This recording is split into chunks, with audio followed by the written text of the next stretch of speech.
Wilson Miles from Black Film TV. Hello, folks. How's it going? Hi, Hi, how are Wilson. Nice to you? meet you. There's a lot going on with Cadence. You have to figure out, like, okay, where are we going to go towards the end? You got to keep going through every episodes.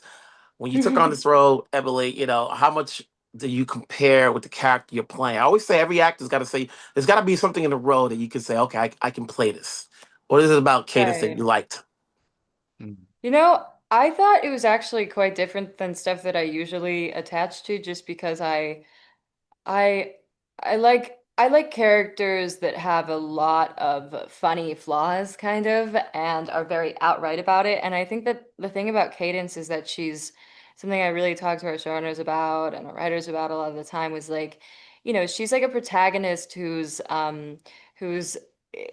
very flawed, yet, you know, ha doesn't necessarily believe maybe she is so flawed. Mm. And so that's kind of like an unlikable trait, I think. Um, because she lives in this like very big fantasy world.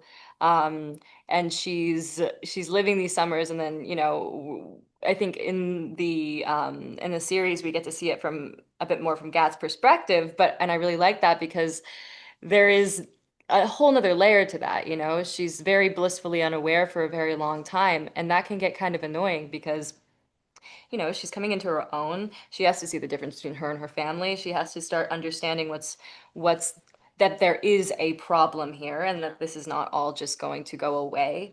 And so for me, it was like kind of like how do I do that? Because you kind of want to be likable as an actor sometimes, especially as a protagonist. Like you want to be likable, and that's a really bad flaw I had. I was like, okay, no, Mm.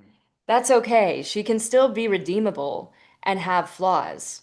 She can still be kind of narcissistic sometimes, but Yeah. also be a loving person and love her Having a friends good to heart. death And and have a really good heart. So that was something that was really interesting. And I feel like that would be the comparison is that there's like humanity in her. And I hope people can see that and take from that. Gat seems like the good guy, through it all, because he's the outsider who has to endure, and then he's been embraced by the other liars, as we call them, and so forth. How would you best describe him, Shubham? yeah, I think he's just someone who's kind of trying to figure out his place on Beachwood Island in the story that we kind of will kind of see him doing that. He has this sort of he has a completely different kind of life outside of the island, and then when he comes on the island, he starts seeing things a little differently. He's very intelligent, he's very Observant. observant, and he sort of sees the world in a different way, I think. And yeah, I think in the story we'll kind of see him trying to help his friends see it that way too, and just trying to, I don't know, just get to see things from his perspective. And I think, like she kind of touched upon, I think in the show we'll be able to, dive into that a little bit more than maybe it was done in the book, which is see things from his eyes. And I think that was important to the story and how it ends up. Yeah. What came first? When you get the call, the script, did you immediately read the book, or did you wait till you after you got the part to read the book to see where those characters are going to go? No, I read the book as I was auditioning for it. So I did one audition where I didn't read the book, and then I read the book. I got some time because there was a bit of break in the middle, and Just a year break in between. But with the we writers, both right? auditioned and then it was Yeah, like a year. yeah. So we got to sit with the characters for that long, Yeah. which is actually, I don't know, it was kind of like a good thing. It Yeah, helped. I I'm sure it agree. I did mean, we got to reread it. a bunch of times. So yeah, I read the book as I was auditioning for it, and that completely, changed the way I was approaching the auditions, thinking about the scenes and the character and his relationship with Cadence too. And it's a great lesson, I guess, for future. Just when you audition, just try to use whatever you can. And Utilize the material you yeah, have. and Yeah. luckily we had a whole We book, had a so lot of material. And try to I was yeah. the same. I read the pilot, in the beginning stages, and then I wanted to know what happened, so I read the book. So I felt the same. I felt like I already knew Cadence by the time that I met with them about Yeah. for Cadence. Yeah. Yeah. I always say actors can never stop learning. So for you, Emily, there's a lot you have to do as Cadence. What's your takeaway from just doing this particular season that you can take on to whatever project you do next, skill set wise? Yeah, I mean, I think vulnerability is key. just staying open to really anything. Like I said earlier, there's like a part of me that I think like just embracing characters that aren't just one thing, and that contain multitudes. Congrats on the roles. Obviously, I'm looking forward to what the audience says to see where they kind of know where it's going to go. But let's see how it plays out. Talk Okay, to you let's guys see. later. All right, thank you. Thank you so much. Bye. Hi, Wilson Morales from Black Women TV. So obviously, when you're playing sisters, I wonder whether or not the years between each other adds to the rivalry as opposed to a distance in years. What do you guys think? Candice? I know. So I don't have sisters. I have friends who have sisters. I've seen television shows with sisters, and I see a lot of clips on my For You page with the Kardashians. So that's where I probably see the most sister interaction. But yeah, I think that there's just, no matter what, this competitive nature of, what starts maybe when you're young, of that's my sweater, to like, this is my place in the family, this is my attention from mom and dad that I get. The evolution is quite the slippery slope, but makes for really good entertainment for television. What did you guys do to get along? I don't know if you guys knew each other beforehand, so that we, the audience, can see there's a bond there one way or the other. Well, we spent a lot of time together. We were on location in Nova Scotia, Canada, so we were quite isolated. So we were just sort of with each other all the time anyway, which was amazing. And the show has a lot of scenes of all of us around a dining table, and those scenes always take a really long time to shoot. And you just end up having a lot of chats. Yes, and All bond day long. over the same bite of food. The same bite of food, over and all that over. fake wine. A funky soup. A funky soup. Yeah, so it is, that's the thing about making television, is it's you spend so many hours with your co-stars, and it all really helps, I think, to make especially family dynamics come to life. I always say there's got to be something within the role that you can relate to. If you had to read the book prior to getting the series, would you choose the character you're playing? Yeah, yes. Really? Yeah, I would. I Yeah. mean, yes. Also, that none of these characters are necessarily like gold star human beings. No. And I would say, I don't feel like I can relate to Penny, but there's something really delicious for an actor in playing someone that feels very other than you. At least I hope she's other than me. But, to kind of explore a character who leads with cruelty and sarcasm was really enjoyable.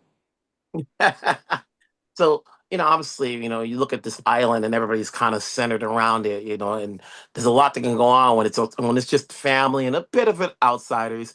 Have you guys, obviously, when you work, you get to travel a lot, but you're in close quarters with the cast that you're with, So how much bonding was it with this cast, even though, you say you were in Nova Scotia, but just everybody getting along. But just when you're looking at the sisters, they're pretty much in scenes together as opposed to the rest of the folks.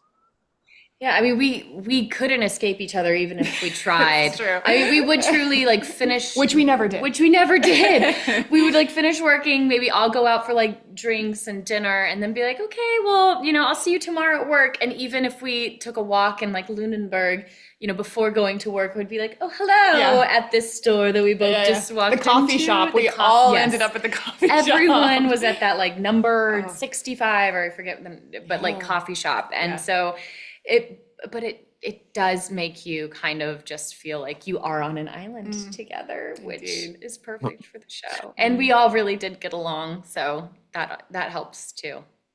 And then there's the family dynamics. No matter what family you're coming from, there's always an elephant in the room that to preserve the friendship, to preserve the family, one, we have to constrain ourselves from saying anything when you know something about the others. We've all been in those settings. We can't lie about it. We just know something, whether it be a colleague or family, And when you look at this series, everybody's keeping something from each other, even though they all pretend to get along. So at the end of the day, when you look at what's your takeaway from doing this series, as for how to treat family members or friends around you? I mean, I think one of the biggest lessons of this show is burying trauma doesn't really work, because you can sweep everything under the carpet the way the Sinclairs do, and it just has a nasty habit of coming out the other side in a way that you can't control and that bites you. So I would say better to confront big feelings, have big feelings, grieve, do the things you need to do to process the feelings rather than try and suppress them. Yes, that's a very good answer. But to go back in the beginning, like what was it about the script? Was it the script, the location, the cast? What was it about it that said, okay, I can take on this role? I think you've just listed the perfect list of all the things. The book itself, I think it's really hard to be surprised these days. And I found myself reading the book and the twist really got me as well as like being so excited for the passionate like book talk community that was already supporting this story. And then, you know, the cherry on top, we've got, you know, Julie Plec and Karina Adley McKenzie as co-showrunners and writers behind this series, who just make television magic. So, you know, I think all the recipe for a fantastic TV show was there. Do you guys cheat when you know it's coming from a book? Like, do you know, oh, there's a series, it's based on a book, you know, here's your role, you know, do you cheat or you just wait to see how it plays out? Oh, we were encouraged. Like Yeah. the showrunners, like Julie and Karina, are so passionate about the source material that between, you know, We Were Liars and Family of Liars, they pulled from all of it. So for all the readers of the books, this truly is a love letter. Yeah, definitely. Congrats on the roles. Congrats on the series. Take care. Have a good one. Thank you Thank so you. much. Wilson Morales from Black Film TV. Hello, folks. How's it going? Good, Wilson, how are you? How you doing? Good. You know, Harris is a stern grandfather. You know, he's old school. You know, you wonder whether or not he can change, you know, as he's got daughters and grandkids. How else would you describe, how else would you best describe him? One of the things I love about him, he's surprisingly vulnerable. Not that his family gets to experience that much, but for me, getting to play him, he's got the secret, which is this dementia that's creeping in, which nobody knows except for him. And over the story, it starts to be revealed. And I love that we get to see him at different times of in his life, when he's fully in control and the man, and then when he's less so of it. And it's touching to me. Mhm. And then there's Ed. Ed's been able to tolerate a lot, you know, but he's there. He always seems, and initially he seems happy-go-lucky, like I'm just part of the crew. You know, they don't talk down to me, but even though they'll have gestures here and there, but he just takes it all in. What more can you say about him? Yeah, I mean, Ed definitely has to endure a lot of microaggressions, is probably the best way to put it. But he ultimately is a positive character, and the reason he's there is a positive reason. He loves Carrie, and he's willing to, every summer, maybe not be everyone's favorite, particularly Harris's. But yeah, there's a purity to him. And it was important to the showrunners and myself that this was one of the few characters of the show that the audience could trust and love and feel for. Part of, you know, every one of these individuals at one point or another feels like an outsider. Even the sisters, you know, they're always battling with each other. You know, the cousins, the liars, they're battling each other. There's always the elephant in the room that no one wants to talk about. You know, as actors, you know, you do different projects, whether it be a film or a set, and it takes a while before anybody gets together. At what point did this cast get along as opposed to when you first met and everybody's got to, you know, be cordial and read the script and like, okay, when did you guys say, okay, we all got this? David? I don't know if you ever actually say, "We got this." Well, yes. It's a process of getting it, and we all really, I think we all felt pretty comfortable right from the beginning with each other.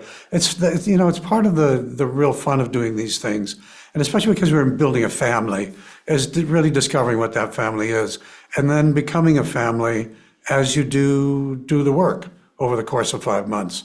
It's one of my favorite things about this process that we're all a part of. Mhm.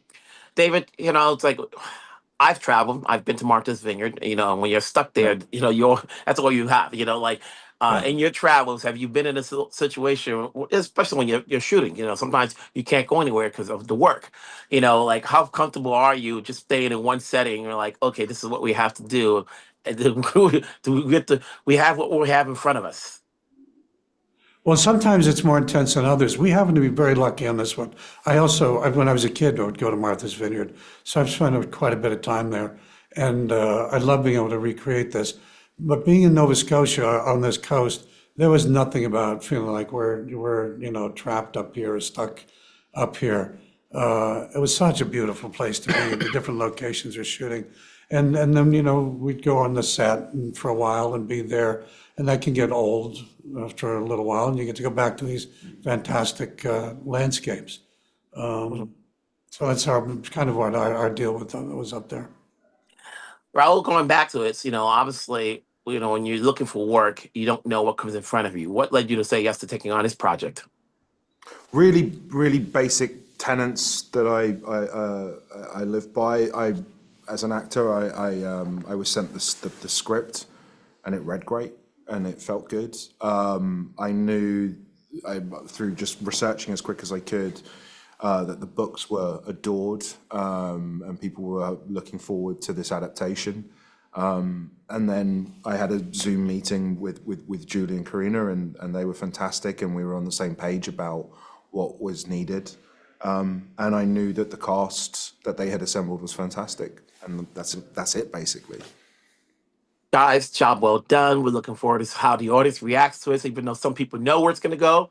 But, we can wait to see how the direction is. Congratulations.